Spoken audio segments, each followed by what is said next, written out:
अगर आप गांव-गांव जाएंगे तो आपको बहुत सारी ऐसी बातें पता चलेंगी जो कि पब्लिक डोमेन में एक तरीके से है, लेकिन वो सबकॉन्शियस माइंड में है या बुक्स में है, डेटा में है, लोगों की चर्चा में नहीं है। बेरोज़गारी और पलायन बिहार में सबसे बड़ा मुद्दा है। इसके लिए आपको बिहार के गांव में जाने की ज़रूरत नहीं है, वो तो आप दिल्ली में बैठकर भी बात कर सकते हैं। लेकिन जब गांव में आप जाते हैं तो आपको इन समस्याओं की विकरालता का, इसके सामाजिक आर्थिक पहलुओं की समझ बनती है। जैसे पलायन है, सामान्यतः लोगों की समझ ये है कि बिहार में पलायन बहुत बड़ा मुद्दा है, लेकिन इससे ज़्यादातर गरीब लोग प्रभावित हैं क्योंकि लोग बाहर मजदूरी करने जाते हैं। लेकिन जब आप गांव में जाएंगे तो आपको पता चलेगा कि ये ऐसी समस्या है जिससे समाज का कोई वर्ग अछूता नहीं है। अगर आप गरीब घर के हैं तो आपके बच्चे मजदूरी करने के लिए बाहर जा रहे हैं।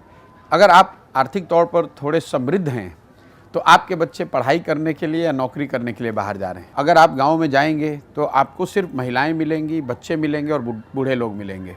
करीब 40 से 50% जो नवयुवक हैं वो बिहार के बाहर रह रहे हैं। जिन प्रखंडों में, पंचायतों में बाढ़ की समस्या है, वहाँ पर ये 70-80% भी हो सकता है। पलायन यहाँ के जीवन की सच्चाई बन गई है। इसका सामाजिक पहलू ये है कि लोगों के मन से धीरे धीरे, चूँकि इतने लंबे समय से पलायन इतना बड़ा मुद्दा रहा है, परिवार की जो संकल्पना है वही ख़त्म हो गई है। शायद ही कोई गांव में आपको ऐसा घर मिलेगा जिसमें ये 3 पीढ़ियों के लोग साथ में रह रहे हों। जो बेरोज़गारी है, वो बेरोज़गारी सिर्फ यहाँ पर उन लोगों की समस्या नहीं जो युवा है या जो गरीब है।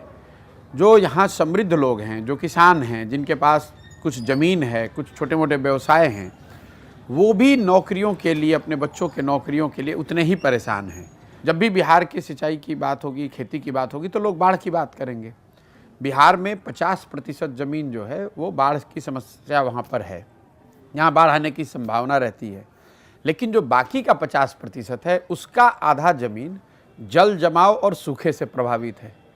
तो जितनी बड़ी समस्या, जितना आर्थिक सामाजिक नुकसान बाढ़ से है, करीब करीब उतना ही बड़ा नुकसान जल जमाव और सूखे से भी है, लेकिन उसकी चर्चा उतनी नहीं होती है। तो इसका कोई राज्य सरकारें जितनी आई हैं उनकी पॉलिसी में कोई झलक है कि इसका समाधान कैसे? नहीं, बिल्कुल नहीं है। क्योंकि देखिए, सरकारों में इसकी झलक तो तब दिखेगी जब समाज में वो चेतना आए, समाज में ये मुद्दा बने, तभी। देखिए, राजनीतिक मुद्दा तो वही बनता है जो समाज में मुद्दा होता है।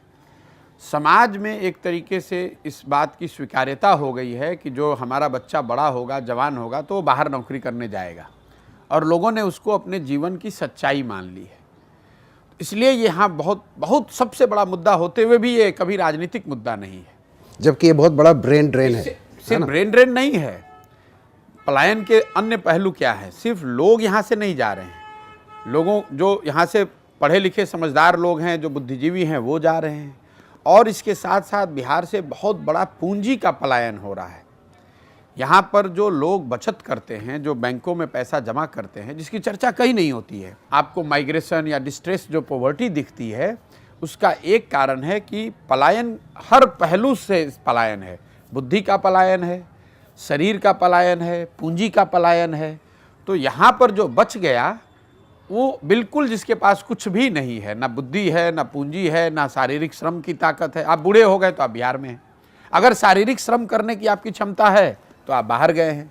अगर आपके पास पढ़ाई की क्षमता है तो आप बाहर गए हैं। अगर आपके पास पैसा है बिजनेस व्यापार करने के लिए तो आप बाहर गए हैं। तो बिहार में बचा कौन? मेजॉरिटी वो लोग बचे हैं जो पूरी तरीके से सरकारी व्यवस्था पर डिपेंडेंट हैं।